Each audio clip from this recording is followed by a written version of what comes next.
What is going on, everybody? Welcome back to another week of Hero or Zero here on the Heroes for Hire podcast. My name is Shaun Mean, and joining me as always is Roman Emperor Ciara Lawler. I just feel like more roads are needed. That's a very affable Roman Emperor there. He's kind of chill. He's just all about the roads. He's mainly in it for the industry, to be fair, guys. He loves waterways and roads. There's two big things. Well, Rome was famous for them, yeah. Connor. Sean, this might be our worst intro to a Hero or Zero ever. Sorry, Connor, you say that word, Hero or Zero. What is that? Well, Hero Zero is the episode every single week, or the show I should say, where we choose one comic book character and we give everyone the good points and the bad points about that character, and we generally just give you a bit of a rundown. Now, normally I choose DC characters, and Shaun, you choose Marvel characters, and it is your week this week. So if you've tuned in for a bit of comic book stuff, don't worry, the Roman talk will end now, just that Shaun sets me up every week with a bit of improv and I always fail. Oh, I did it about the historical character of Julius Caesar. Was I not meant to just do something I'm interested in? No? No. Okay. Well, I have a backup report then. So what came out? Nero. Recently, we had a Marvel movie released, Connor. What was that movie?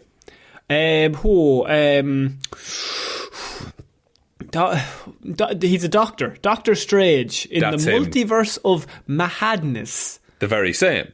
Yes. And we're not going to be spoiling that movie here. We have a whole review if you want, that we did on Monday if you want to listen to that.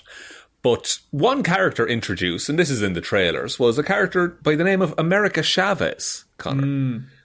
Yes, and she in the character, or in the movie, I should say, she's in all the trailers, so this is not a spoiler. Not a spoiler. She's all I know is that she can open up dimensions. Yeah, and that's a pretty big power. So I thought I would give people a bit of a backstory to America Chavez, so that you can get a bit more context for that particular power. Now, one thing about her, just off the bat, she was introduced first in 2011, so very new in the world of comic books. And she had a backstory, and then recently enough, like in the last few years, it was retconned a little bit. So the version I'm going to be covering here is actually the retconned version, because that's the version they're running with currently at the comics. That's actually mad that she was only introduced 10 years ago and has already had a retcon. It is quite strange, but I feel part of it was that she was kind of introduced and then Marvel had a big reset. Okay. And with the reset, I think they wanted to... It feels like it simplifies it, but it also complicates it to an abnormal degree. Just make it a little bit easier, but also way harder for us to write this character. The Marvel formula. Yeah, of course. So starting off, at age 5, America and her little sister Catalina were brought to the private island of billionaire Mr. Gales, who had a high-end medical facility set up. The two sisters were brought by their mothers, Amalia and Elena Chavez, who were expert microbiologists and pathologists working to cure the sisters of what's called Edges syndrome. Now, Edges syndrome was a genetic disease linked to the XX female chromosomes, and basically it would cause cells to degrade at a rapid rate. So these two 5-year-olds have a very, very short life expectancy because of this disease. I'm sorry. I don't want to predict what's going to happen here, but we have mothers at the end of their rope. Yeah. They've got one last effort to save their children's lives. There's a ticking time bomb there, and they're on a lab with... They're on an island with labs, scientists, experiments. Desperate. Go on. So, here we go. Inject themselves, please. So, the sisters were exposed to multiversal energies because the location of this island was near kind of a break point in the multiverse. This was being studied by scientists on the island and was used in the treatment of Edges syndrome. America started showing remission from the symptoms. And much to the delight of Mr. Gales, who ran the island, she started exhibiting powers based off of the multiversal energies that she absorbed. So he encouraged America to use her powers against her mother's wishes, and eventually her mothers realised that Mr. Gales is taking advantage of every child who's on this island. He's just fucking experimenting on them. Think like a Mr. Sinister, kids in the basement doing experiments kind of thing. If we're honest with ourselves, every single person, when you said Mr. Gales' secret island of laboratories, I mean, if we all were thinking this guy's, he's a bit sus. He's a little bit suspicious. He's one of those megalomaniacs you hear about. Just the old classic megalomaniac. And so America and Catalina were taken by their mothers for an escape, along with everyone else on the island. They're like, we're getting you all out of here. But when destroying there was a portal that guarded the break between multiverses, and the mothers tried to destroy that. When that happened, America and Catalina witnessed their mothers die, and this was the first time that America opened a star portal to another place, to another dimension. That's one of her powers. We'll get to it later. Okay. So America gets through the portal, but Catalina was grabbed from her grip by Gales at the last second. Fucking windy prick. It's a very good, Connor. Thank you. So America last saw the island in flames and believed that her whole family was dead and she was all alone. That's a good origin story. It's pretty good. And so very quickly, I'm going to do another bit of the story, and then I'm going to tell you what it was before it was retconned. Okay. So, suffering from the shock of her experience, an amnesiac America Chavez drifted along the waters until she was found in the Earth 616 universe by the Santana family. So she washed on shore in New York. The Santana family took her to their Washington Heights home and raised her as their own, claiming that she was a relative from San Juan because they felt that she was just an innocent girl and didn't want her to get lost in the foster care system. Okay, that's very nice. Yeah, lovely. Absolutely lovely. And to help her feel better, one of the boys in the family gave her a prized blue hippo who America loved. So they were like, she got on well with the family and everything like that. Is that family long for this world? Well, who can say? They're her closest ties to... Are those family breeding anymore? I think so. But okay. I'll be honest, her sister comes back at some point and she's not thrilled. I would only assume. So before all of this story was told, when America was first introduced, she was basically introduced as a princess from another dimension whose mother sacrificed her life while the planet was being destroyed to send the baby to another world. It's like Superman? Basically kind of? a Superman, like Moses in a basket type thing. Yeah. And so all of that was retconned as being America had amnesia, didn't remember any of what happened. She blocked it out because of trauma and made the princess thing. And she told people she was a princess. She made that up as a coping mechanism. I kind of like that more. I don't think it's a bad retcon. I just think it's a lot more to get on board with right at the start, that there's this virus and this magical place and this lab and this corruption. And I'll be honest with you, they hit a lot of the cliche notes on the origin. You've got sickness that cannot be cured. Like You've Michael got Morbius. Secret lab. Like Michael Morbius. It's the Morbius origin. And then you've got like experiment on the child, then the child has superpowers, oh my god, and then of course you need the tragedy. The child sees their parents dying or their family dying, can't do anything about it, gets dragged out of the situation, kicking and screaming, amnesia. They're all there. Your classic comic book tropes. Yeah. And so for 3 years after she was adopted, America regained her memories and told the Santanas, her adopted family, about this. They took her to a psychologist who believed the claims to be a coping mechanism against the trauma, any trauma that she experienced. But she then shocked her foster parents and the psychologist by exhibiting the power to fly after seeing a dove.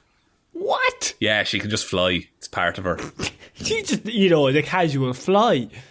Yeah, like she sees a dove and is like, oh, I want to fly. And then they all believe her that she has superpowers. But the family are like, listen, we got to keep this under wraps. This is going to be nothing but trouble. She's a fucking freak. Well, they live in the Marvel freak. universe in 2011, so a lot of things have just happened about Suits. Is Civil War occurring at this time? Civil War is over at this point. She does get tied into Civil War 2 later on, but I don't cover that here because it's like in the future and stuff like that. Yeah. So for 7 years after getting her powers, so she's about 16 or 17 at this point, America acted as a small-time vigilante in Washington Heights, her own neighbourhood kind of thing.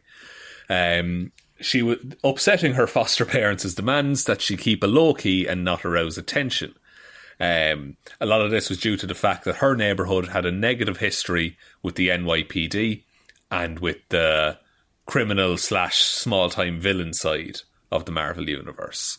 So you don't want, like Kingpin finding out, oh, here's someone who can fly and is really, really strong, and then coming in and taking her.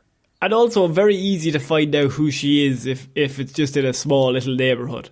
Exactly. It's tough to narrow it down. So America, every time she was kind of punished for being a vigilante, she would fight her foster parents on the issue, citing the fact that her mothers were heroes, and that's why she wanted to be a hero.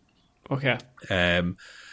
After handling kind of a monster that appeared and arriving late to a baby shower, an argument broke out between the family, reaching a boiling point where America renounced the Santana surname and began to go by her original Chavez, finding that she did not belong to around them anymore. She's just being a bit of an angsty teenager now. There's a lot of the teenage stuff going on in this. Because you can see it from their point of view. So they're like, look, we're trying to keep you safe. I know you have powers, that's cool. But also if you use the powers here, then you're going to die and we're all going to die. Exactly. So, and you can see both sides. Like, you can see like she wants to help people. Yeah, and she's 17 and super strong, so she's like, I'm able to. I'm well able to. Yeah. So becoming America Chavez again, she continued to tell people the story that she was born on what she called the utopian parallel. So it's a paradise dimension outside of space and time. And then she told them that her superpowers, and this is actually true, her superpowers come from a character called the Demiurge, which is basically, yin and yang, like the good side and the light side. The concept of yin and yes. Yeah, I thought you were talking about a Marvel character called the concept of yin and yang. No clue. Basically, it's just like a manifestation of darkness kind of a thing. Right. Her power comes from that. That's actually technically true. That is Marvel bullshit going on. Okay, let's go. A lot of it. And so what she did, she just went travelling across dimensions. She went on a gap year, essentially. But like the biggest gap year ever. Yeah, like instead of going to Bali or whatever, you just go to another world. Bali in a different dimension. A different Bali. So she adopted the moniker Miss America and began covertly acting as a superhero. By the way, what a shit name for her name is actually America. It'd be like me calling myself Mr. Shaun. Like, it's a terrible name. It's like, but she doesn't care because she at the minute has no ties to anyone. She doesn't care if people know who she is. Yeah. She's also, it's basically confirmed there's only one America Chavez in all the multiverse. So that's why she can go hopping through dimensions and not cause an issue, because no one like her exists anywhere. She is functionally alone altogether. It's also a pretty good character concept to have, that she's functionally alone in all these dimensions. It's kind of weird though, like just even thinking about it, because she didn't get the powers until she was like 5. Yeah. So there has to be, logic would dictate that there was another one of her that just didn't get powers and just died at 5. And maybe that's it. Maybe she's the only one who ever got powers. Everyone else succumbed to the illness or whatever it is. So she eventually went on to join a group called the Teen Brigade, and it was kind of like a precursor to Young Avengers kind of a thing. They were Teen Brigade is a bit of a dorky name. It's pretty not great, I will say. You've the Teen Titans and the Teen Brigade. So this is where a lot of stuff's about to happen, and it'll be interesting to see if any of this plays out in the MCU as well. Because she eventually leaves the Teen Brigade, and she travelled to Earth 212, right? There, she was approached by a teenage Loki, god of mischief, but now he's a teenager. He attempted to persuade Miss America into killing Wiccan, who is one of Scarlet Witch's kids. Yes. Killing Wiccan for the good of the multiverse, because Wiccan was destined to become the Demiurge, who America Chavez gets her powers from. Right. And the Demiurge could draw power from America Chavez and then become super powerful and destroy the multiverse, basically. That's the stakes, if you want. Okay, so the idea is we kill the kid before he becomes evil. Exactly. And so, in reality, Loki wanted to convince Miss America to do this, to secretly protect Wiccan. It's a whole thing. Loki is doing schemes upon schemes. He's the god of mischief, Shaun. Yeah, he's a pretty tricky boy. So later on, they meet up with Wiccan. They start forming little bits of a team and relationships. Meet up for coffee, and then she poisons him. Kills him, Breaking Bad style. It's amazing. Yeah. Loki was about to interfere in a spell being cast by Wiccan, and that allowed an interdimensional parasite known as Mother to invade the universe. It's fine. Doesn't matter. Doesn't matter. And America tried to stop him because she thought that Loki was trying to kill Wiccan. Following the intervention of the spell, Wiccan's boyfriend, who is Hulkling, who is a teenage Hulk, intervened in the fight, and America Chavez just left because she's like, I'm just getting out of here, there's too much going on, I just need time. Later on, America returned and saved Wiccan, Hulkling and Loki from Laufey, who's Loki's father, and so many people. I know, and there's going to be more. So, sorry, can we just get an update up until this point, just for everyone and my sake? Yes. So Loki's come to America Chavez. Yes. And has said, I want you to kill Wiccan, because he's going to turn out to be an evil demigod shit, right? Yes. And I want to kill him. She's like, I don't want to kill the kid. But Loki's like, I'm going to kill the kid. But then she's like, okay, I'll stop that. But then she fucks off for a little bit. And when she comes back, Wiccan, Hulkling, his boyfriend, and Loki, all in trouble, and she has to save all three of them. Yes, they are being threatened by Loki's father, who was resurrected due to the interdimensional parasite that Wiccan brought back while trying to gain power to stop becoming the Demiurge. See, what I did there was, I tried to simplify it, and you've confused it. I'm sorry. Loki's dad is there causing a ruckus. This part hasn't been retconned yet, okay? Okay, right, we're up to date. Loki's dad's been a prick. Loki, Wiccan, Hulkling in trouble. America Chavez turns up to save them. Exactly. And then America saves them, and they all go off together, and they decide to regroup and see what happens. All right? Okay. So then, the interdimensional parasite comes back. It catches up to them, and they're in danger fucking again. Parasite. It's called Mother. It's a whole thing. It just sucks power from people. So they're all cornered by this parasite, and they were saved by a friend of Wiccan and Hulkling's, known as Kate Bishop, and her boyfriend Novar. Right. Two more people. We've got a real young Avengers. We know Kate Bishop, though. We know Kate Bishop. We know Kate Bishop. We like Kate Bishop. She's excellent. Yes. And Novar is a guy called Marvel Boy. Imagine the man with generic comic book powers, and it's basically him. That's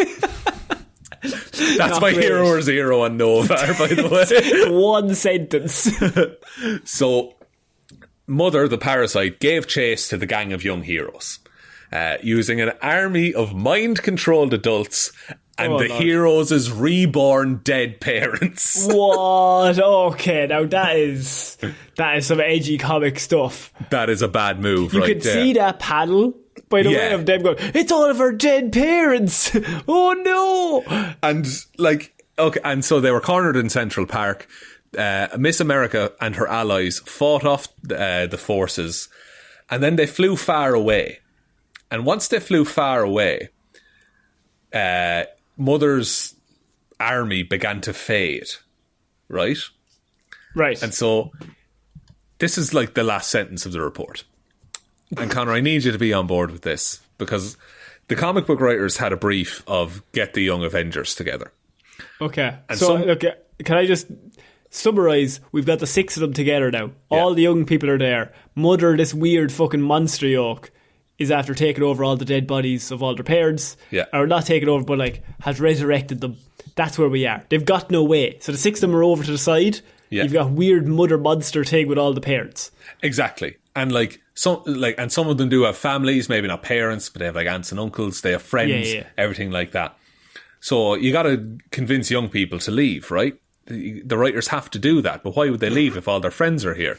Yeah. So Loki explained that the parasite's powers were distance-based. And so... not the distance from the parasite to them, the distance from them to each other. No, the distance from them to the place, I think, that the parasite emerged. Right, okay. So, she wouldn't be able to return to the universe as long as any of the teenage heroes were not near their parents or the locations where their parents had died. Right. We want these orphans to stay fucking orphans. Stay orphans. All of their connections, they have to leave for the greater good. They only have each other now. And so they decide to stay together and travel the universe as the Young Avengers, Connor.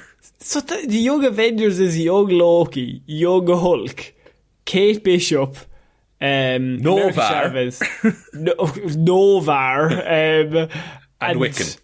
And Wiccan.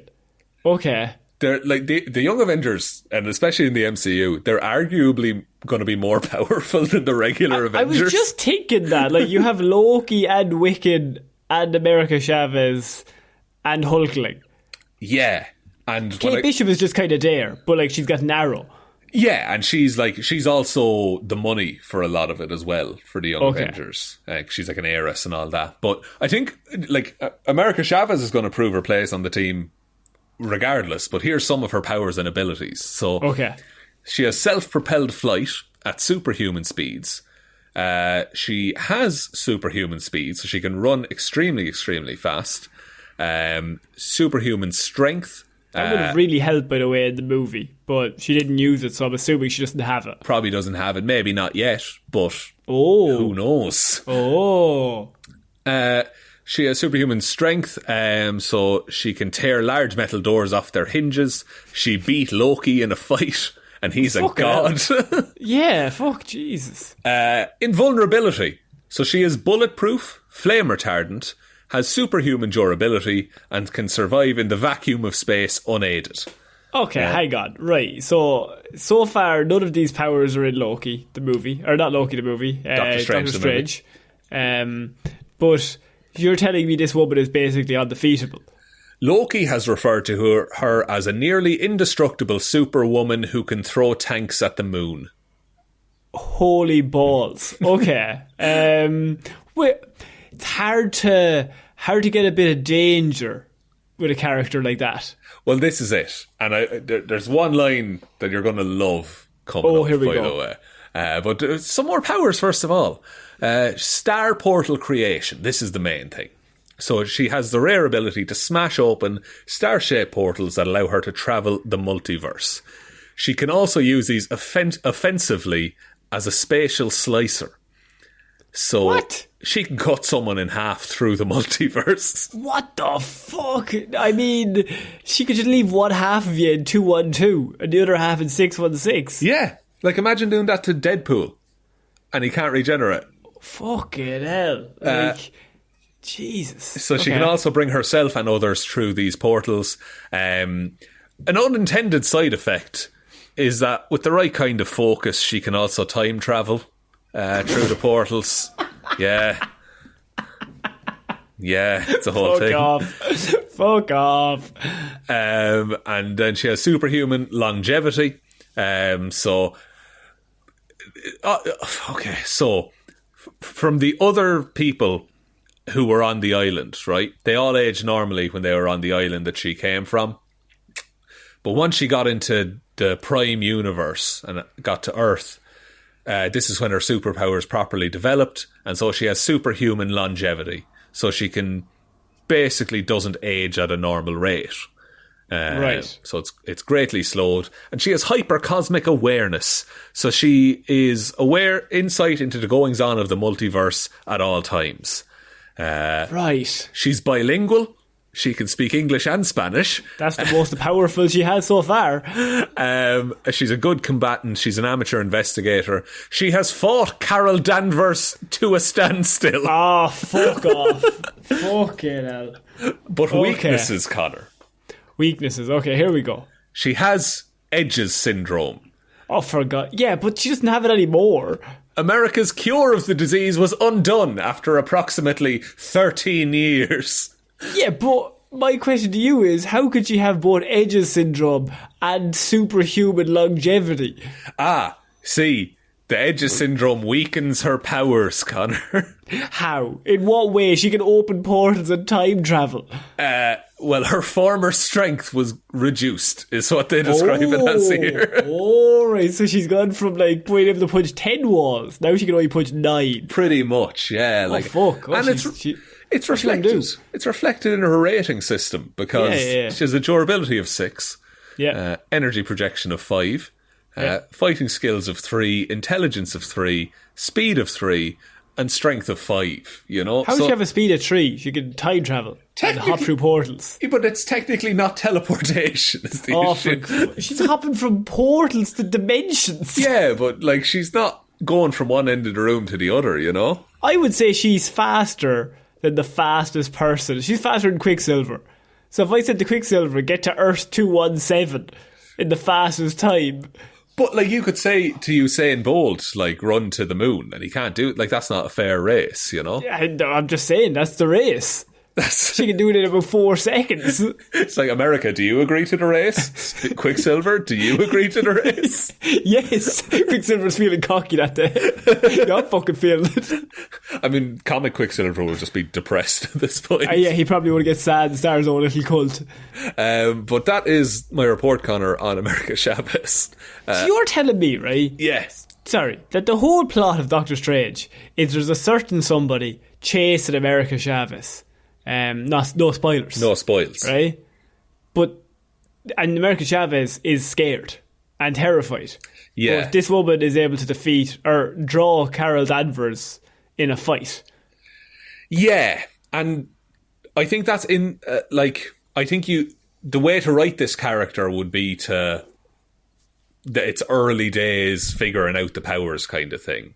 Right. I think. No, but then again, what'll happen is as the movies progress, every time she appears, third act, there'll be a problem with the villain. What are we going to do to overcome it? Oh, America's found a new power she has. That's possible, right? But also, people said that about Carol Danvers, like Captain Marvel, being too powerful, too strong. But there's Carol Danvers looks after our universe, like everything to do with that, basically. And America Chavez looks after the multiverse.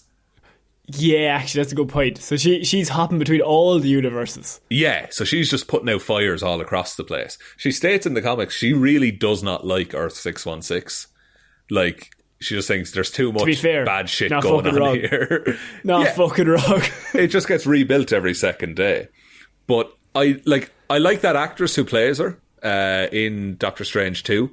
So I'd love for her to have more to do. I think she would work really well on a Young Avengers team. I noticed, I thought about, we did the review of Doctor Strange on Monday, our spoiler review, and I just remember, I feel like we didn't talk about America Chavez quite a lot, or the actress who played her. It was just because I feel like she's just kind of there she's not really her own character in that movie. She's just a thing in the Doctor Strange movie that's kind of going on. Yeah. And I think that will change because they're like, I don't know if it's officially announced, but they're definitely doing a Young Avengers because they have America Chavez and Loki and Wiccan and Speed and Kate Bishop. Like, we just need they do have young Loki from the series. From the Loki series, yeah. I just assume you bring him in. Okay, and then you also have Florence Pugh, but I don't know if I think she's too old now. I think she would be more like Thunderbolts, like kind of. That's so many teams. Oh my god, too many teams. There's going to be so many. Try being a comic book fan and having Avengers and West Coast Avengers and Avengers like. When are Teen Brigade going to get their own one? Teen Brigade. Look, Teen Brigade were largely a bunch of like misfit hacker dudes. Yeah. And then some of them had superpowers. Yeah, I want that one. That's pretty good. Okay, DC can make that one. How about that? Oh, no, they wouldn't do something like that. They only do cool stuff over there. Quality content. So, do you want me to take us out, Shaun? Yes, please, Connor. So, I mean, if you liked what you heard here, you can always give us a like and review, whatever podcast platform that you're listening to this on. It would really help us out. Even just 5 stars, 4 stars. Give Shaun 1 star, but technically you're also giving me 1 star. You can't rate us individually like that. Even it out. What if you gave us 2.5 stars each? How about that? Yeah, that's pretty good. But yeah, if you could really do that, that would really help us out. We also have so many episodes up on our Patreon now. They're all extra episodes for all the patrons. We recently reviewed all of Moon Knight. We've done a whole review of Loki. We did, what was it before that? Winter Soldier. Yeah. And so, like, we have, I don't know how many movie reviews at this point. Dozens. Every month for like the last 3 years. Yeah. So there's enough to be listening to. All the prequels, loads of Marvel movies, all the X-Men movies, several Batman movies. They're all up there. Wild Mountain Good Time. and bad. Wild Mountain Time is up there. So if you want to head on over there, the link is down below. We also have a website which basically has everything we ever do. Every episode is up there. If you want to support the show, is there. The shop is there. It's like your one-stop place for all stuff to do with the show. And that's heroesforhire.ie if you want to head on over there. And you can follow us on all the socials. They're all down below. So Twitter is @HeroesForHirePod. The 4 is the number 4. And Facebook and Instagram are just Heroes for Hire Podcast. Oh, and TikTok. It's just Heroes for Hire TikTok Podcast. As well. Don't forget TikTok. Most importantly, you can just tell one human being that we exist. Just the one, please. So I've been Ciara Lawler. I've been Shaun. And we shall see you all next week, guys. Bye. Bye.